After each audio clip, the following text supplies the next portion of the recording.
ginagamit na yung bonus para bumili ng kotse, ng ano, mag-invest sa bahay. Pero tingnan nyo, construction was minus 49%. Tingnan nyo yung investments, minus 10%. So, ibig sabihin, yung mga investors, mahina ang kumpiyansa nila sa Pilipinas kasi ayaw nila mag-invest. Kaya yung full year growth natin 2025 was minus 2. Kumbaga, kung umakyat man nung first and second quarters, nabawi na yun. Umagsak na rin. Pero tingnan niyo yung previous years, yung naka-gray, yun yung lockdown eh.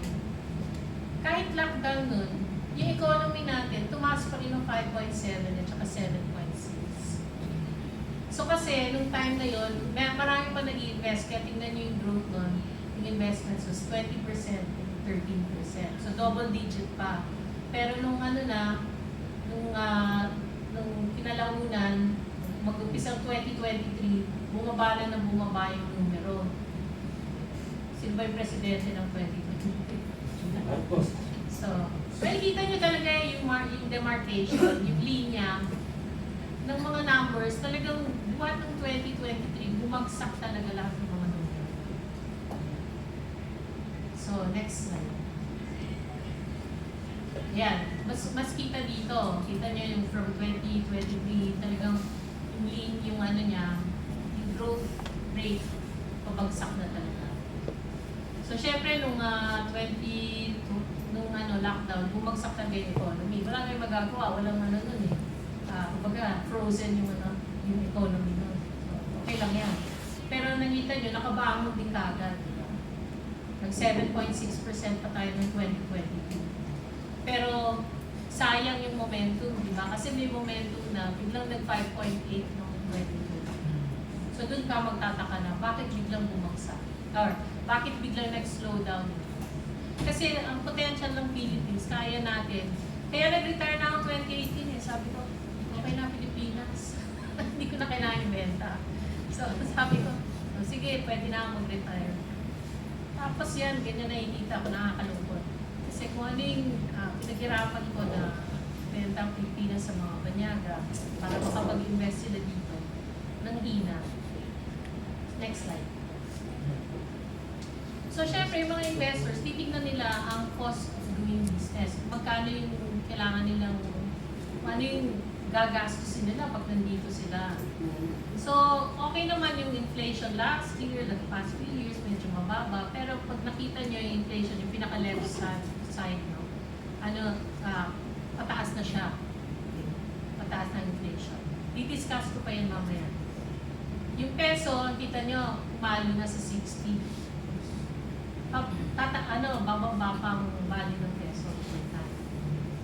And then, interest rates, double digit na naman. Next one. So, ito yung sinasabi ko na dahil nga sa mataas ang gastusin dito ng mga kumpanya, hindi masyadong na-attract ng investors. Yung isang chart sa left side, yun yung net inflows. Pag sinabing inflows, yung perang nakapasok na from foreign investors. Okay, nakapasok na pera yan. Tumaas yan ng 21.8%. So, last year, bumaba pa ng 21.8%. May nagpasok pa rin, pero pagsak na compared to sa 2024. Pero itong nasa kanan, tignan nyo, investment commitments pala, kasi approved foreign investments pa lang yan, 2025. Ibig sabihin, yung papasok na pera, babagsak ng 50%, malamang this year. So that's a leading indicator yan. So last year, 20%, baka this year, bumagsak ng 50%, yung inflows. Okay. So yan ang sinasabi ko na, yung investment climate natin is very bad. Next slide. Last year, yung ating stock market was the worst performer in Asia. So pag tingin mo South Korea, yung index nila umakyat ng 78%. Tayo bumagsak ng 7%. Okay. So yun yung chart. Nakita niyo yung volatility. Parang lagare, di ba? Ganyan. Malikot yung market kasi yung iba, maasa sila na, baka ito na yung pinakamababa, bibili sila. Hindi nila alam, may tawag dun sa finance parlance na bull trap. Kala nila magiging bullish yung market, pero trap pala yun kasi babagsak pa. Next slide. So year to date, this year, tignan nyo yung performance ng iba-ibang stock market sa US, Germany, ganyan. Mas hindi pa, kumbaga lahat ng markets ngayon bagsak.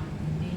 So kung tayo aasa na may mag-i-invest this year sa stock market natin, kalimutan na natin yun kasi syempre, bagsak din ang market nila eh. So bago sila mag-invest sa ibang bansa, doon muna sila sa kanila, sa sariling bayan nila. So you cannot expect our stock market na maka-attract ng foreign investors this year. Next. Pati yung, yung tourist arrivals, kasi major source of dollars dito eh, di ba? So, tignan nyo, Pilipinas, doon sa yung colored chart, 5.8 million. Kumbaga if you compare to other Asian countries, ina-attract nilang mga turista. Diba, double digit tayo, 5.8 million. So, kumbaga dati, umabot na tayo ng 8 eh. Umabot na tayo ng 8 million. Pero dahil inaway natin ang China, okay, tsaka yung ibang bansa eh, hindi, kumbaga yung security, safety and security, hindi malakas dito ngayon. Kasi nga, tumaas ang crime rate dahil sa drugs, no? Ayan, na-affect ang ating next slide. Ito yung sinasabi ko tungkol sa inflation. Okay? Pag tinignan nyo yung inflation basket, itong basket na ito, kumbaga lahat ng binibili natin sa araw-araw, pumapasok sa basket na yan. Tapos tinitignan nila kung gaano ang epekto niyan sa buong paggastos natin. Okay? So, kunwari, itong food and non-alcoholic beverages, 28.5% ng ginagastos natin dyan ang pupunta. Susunod, housing, water, electricity, gas, and other fuels. 22%, yan ang sumunod na pinakamalaking component. Okay? Tandaan niyo yan kasi nandiyan ang gas and other fuels. And then you have restaurants and accommodations. Okay? 15.3%. Transport, tandaan nyo rin ang transport, 12.8%. Personal care and miscellaneous items, 9.4%. Clothing and footwear, 5.9%. Next slide. O, ito ngayon, ang maharap sa atin, di ba? Magkano ngayon ang presyo ng gasolina, diesel, at saka iba pang fuels, no? So, ayan, galing sa DOE yan, hindi niya pwedeng sabihin na, fake yan, ganyan.